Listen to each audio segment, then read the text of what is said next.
if a person is caught while committing a crime, he can be arrested even by a private citizen without need of a warrant. Ang dami pong vloggers without any concern at all about the possible consequences, about accountability, about liability. They just keep on posting fake news. This case is a personal crime. Kailangan po may private complainant po na magrereklamo, and it will be the basis for the arrest. Doon po ba sa flagrante delicto, naghihintay ho ba ang police ng complainant? I don't think so.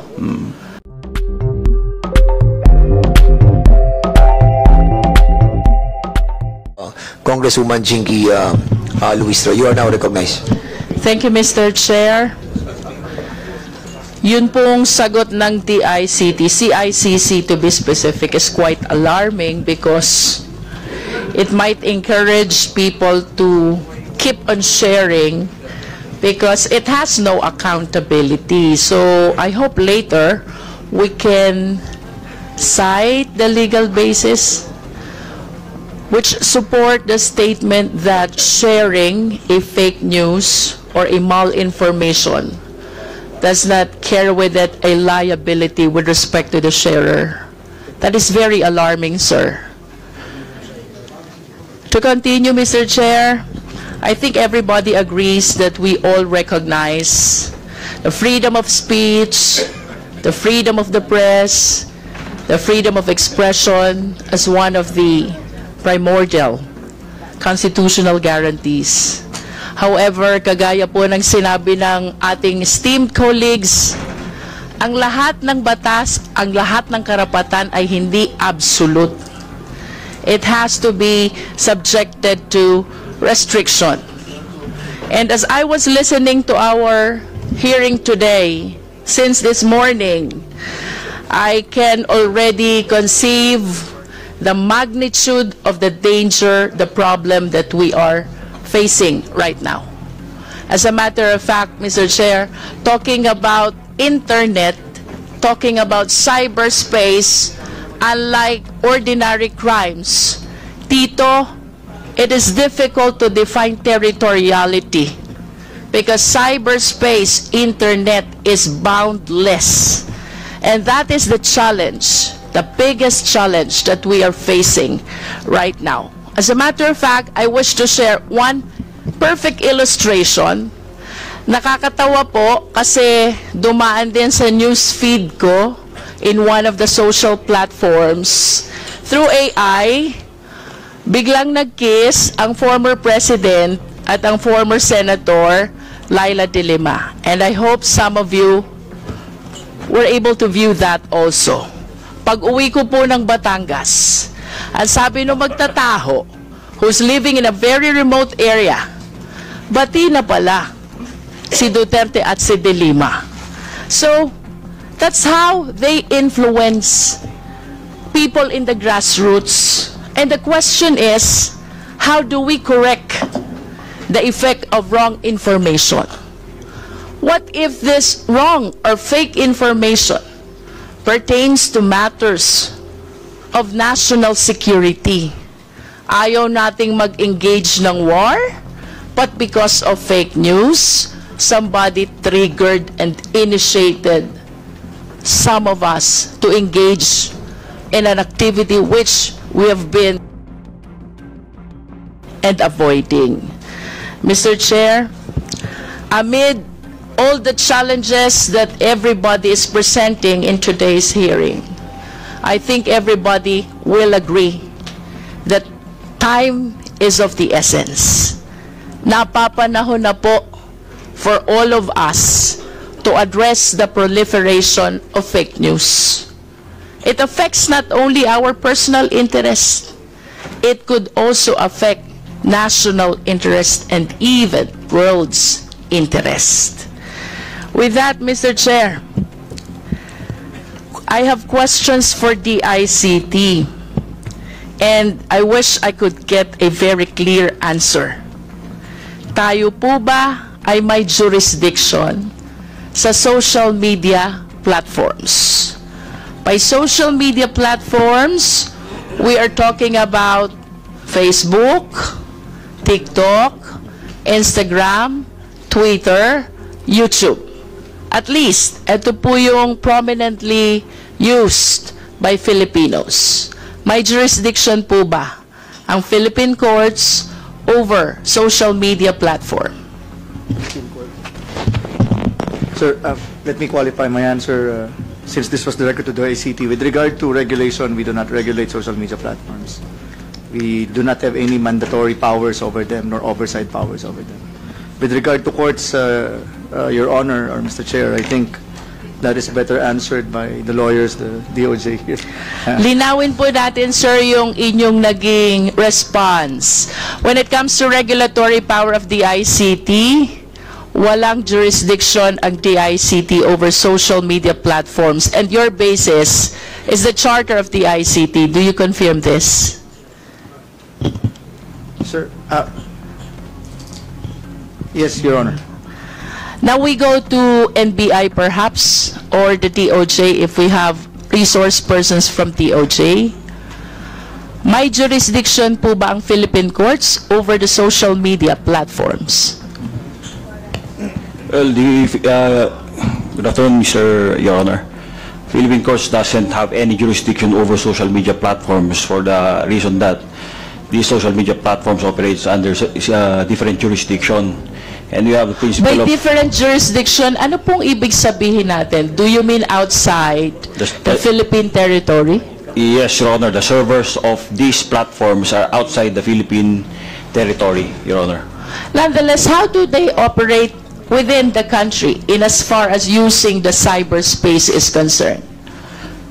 Well, the operation is through the internet. So, internet is accessible to everyone. And we have no way to regulate that. I think the regulation should be better addressed by the DICT, who has jurisdiction over matters of telecommunications. As to regulation, the DICT, I believe, has answered already. Wala sa mandato nila ang regulation ng social media platforms. But I hope you realize, parang continuing yung crime eh. While it is being committed outside, the perpetration is happening even inside the Philippine territory. Yes, you really have to rely on your mandate on existing laws, pero meron po tayong principle sa batas, yung tinatawag nating continuing crime. And I would like to raise this legal question, whether posting malinformation, disinformation, fake news, notwithstanding the fact that the social platform is outside the Philippine territory, but the post can be seen inside our country, can this be not considered as a continuing crime? DOJ, please. Ma'am, Your Honor, on the part of the law enforcement, we adhere to the duality doctrine of duality of crimes. So under the duality of crimes, since most social media platforms are owned by other countries, we also need to consider whether the crimes that are punishable here in the Philippines are also punishable in other countries who own the social media platforms. And can you explain that? How does it work, the duality of crime? Jurisdictional, ma'am. That's jurisdictional, Your Honor. All right, so how if do it's you not apply it in punishable- as far as our challenges here in the Philippines is concerned? The country where the social media platform is located does not really react to our requests or does not really care about our requests, because the law that is punishable here in the Philippines is not punishable under the jurisdiction. So basically, as a consequence, we cannot request information from those social media platforms as it is not congruent with our international law and law on data privacy, depending on the country where the social media platform So what is you are based. saying, sir, if I may interrupt, what you are saying is, if cybercrime is punishable here, cybercrime is not punishable in the place where the social media platform is located. Is that what you mean? It depends on the kind of cybercrime, Your Honor. So, for instance, Please expound. cyber libel is punishable here in the Philippines, but it is not punishable in the U.S. And where are these social media platforms located? The biggest social media platform, such as Meta, is located in the U.S. But at least we can have something to start on. Yes, Your Honor. Identify which countries have similar law which punishes similar crimes in the Philippines. Yes, Your Honor. Tama ba? Yes, Your Honor. And with your statement, does it mean na halimbawa ang cybercrime is punishable in a foreign country, cyber libel, punishable in a foreign country, punishable in the Philippines as well, even when the social media platform is in the foreign country, pwede ba natin din silang i-include dun sa case to be filed inside the country? Yes, Your Honor, because there is already mutuality between the countries. So in other words, we can acquire jurisdiction by way of duality of jurisdiction. Following your explanation, DOJ, kapag parehas ang batas ng Pilipinas at ng foreign country where the social media platform is located, Yes. we can acquire jurisdiction. Do you confirm that? Yes, Your Honor. So, kindly state for the record, nasan po yung Facebook? May I clarify, Your Honor? Yes, DOJ. Actually, I'm from the NBI, Your Honor. Actually, Your Honor, we do not acquire jurisdiction over the social media platform. We can only do requests. And the request we do is granted if the crime, which is the basis of the request, is also punishable in their jurisdiction. Yes, that is the duality of jurisdiction. Yes, Your Honor. But What is your basis in saying that we cannot acquire jurisdiction over the social media platform, notwithstanding the fact that both countries have the same law punishing the same crime? Because I believe when we say duality of jurisdiction, it means that we can acquire jurisdiction as well. Your Honor, good afternoon. I'm the OIC Director for the Office of Cybercrime, Your Honor, an attached agency of the Department of Justice. Your Honor, as to the issue on jurisdiction, actually there is a way where we can acquire jurisdiction if there is a cyber warrant issued to a particular platform, but the limitation of that cyber warrant pertains only to computer data or informations that are stored in the or being held by these platforms to be produced or provided to us in relation to a particular case already filed in court, Your Honor. Hindi ba, sir, lahat naman ng napopost talaga ay incorporated in the data which are being kept by the social media platform? So I wish to believe na lahat ng lumalabas sa social media platform ay part and parcel ng data ng social media platform which is foreign-based. Tama po ba yun? Yes, Your Honor. I agree with your statement, Your Honor. But there are also some instances like dito po yung pumapasok yung retention, Your Honor, where kunyari sa Pilipinas po sa atin, if we have a particular, if our law requires a particular number of months or years for that platform to retain all those informations, we are now qualifying our answer now. CICC, right? No?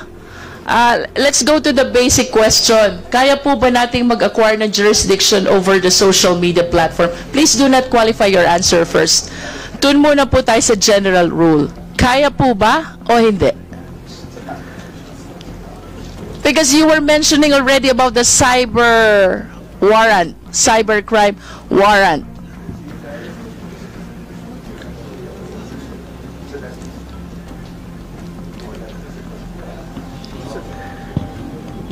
Your Honor, that's a very difficult question. Kasi crimes are jurisdiction, the definition of whether an act is a crime or not is jurisdictional. I understand. So, without qualifying, Pero maybe we kanina, can write a position paper on this. kanina you were discussing already about the duality of jurisdiction doctrine, and I humbly submit that with that doctrine, I think there's a possibility for us to acquire jurisdiction over social media platform. Your Honor, may I also, in addition to what was stated by Yusek Jeffrey, there is also a matter, Your Honor, or a question if the social media platform actively participated in a perpetration of a crime. So, kung actively participatory po siya, there's... If I may interrupt, sir, cybercrime law, to distinguish it from the crimes defined under the revised penal code, is considered as a special law. Do you agree? O, di ba? That's where the distinction lies between mala inse and mala prohibita. And when we speak about mala prohibita, what does it say?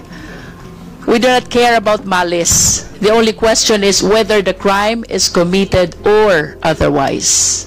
Tama po ba yun? Yes, Your Honor, we totally agree with that, Your Honor. Yes, but you were discussing about knowledge, about participation in the perpetration of the cyber libel or cybercrime. Parang medyo contradictory po yun dun sa konteksto ng mala prohibita or malum prohibitum.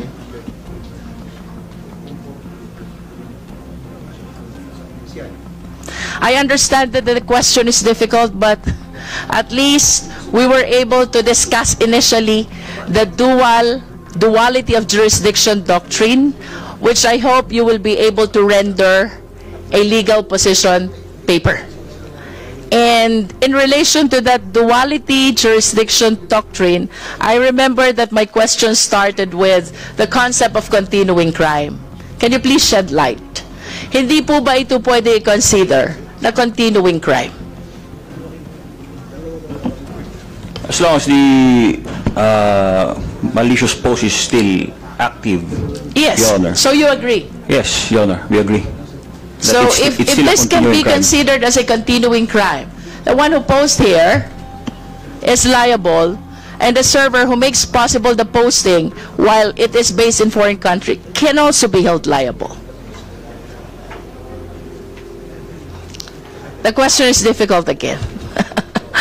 And of course, I appreciate that the Honorable Roman already requested to invite a constitutionalist to help us understand how we go about this.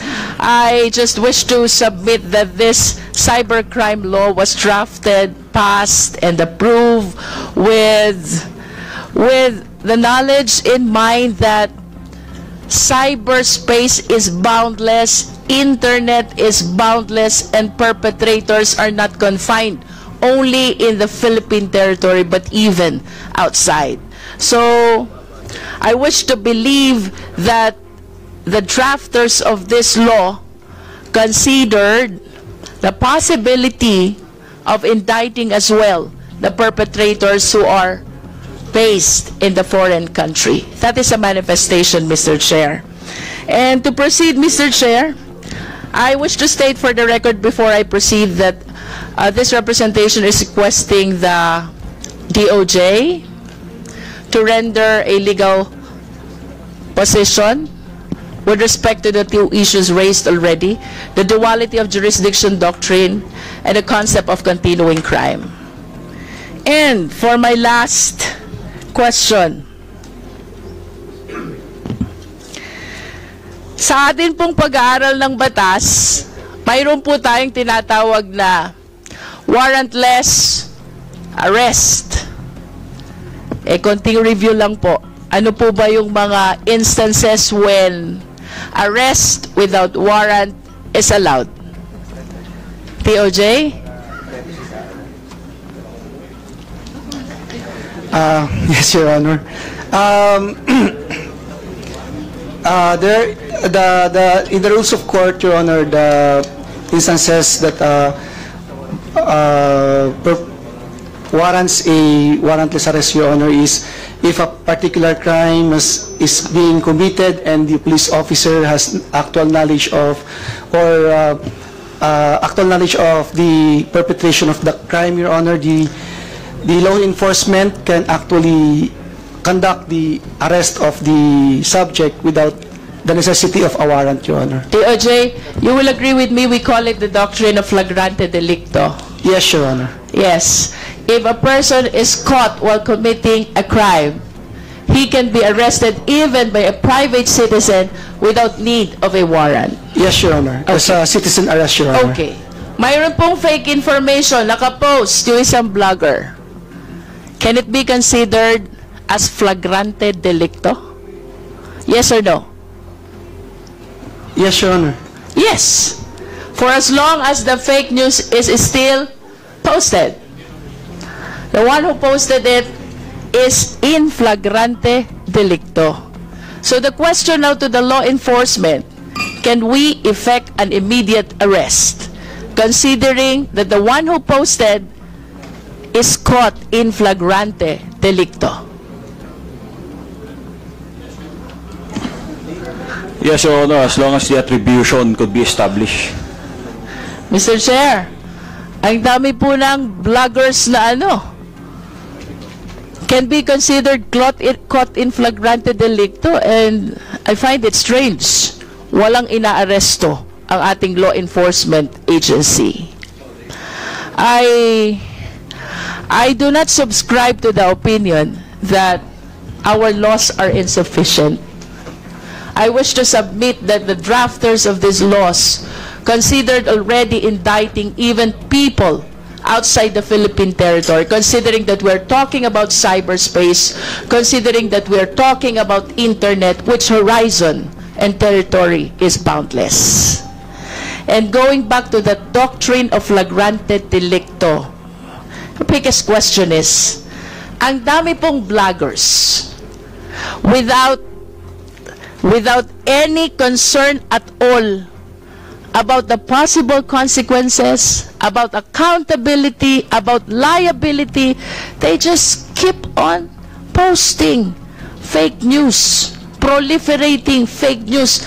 And this is a clear illustration of caught in flagrante delicto, which warrants warrantless arrest. Bakit po walang ginagawa ang ating law enforcement agency? Okay, who will reply? NBI. Yes, Mr. Chair.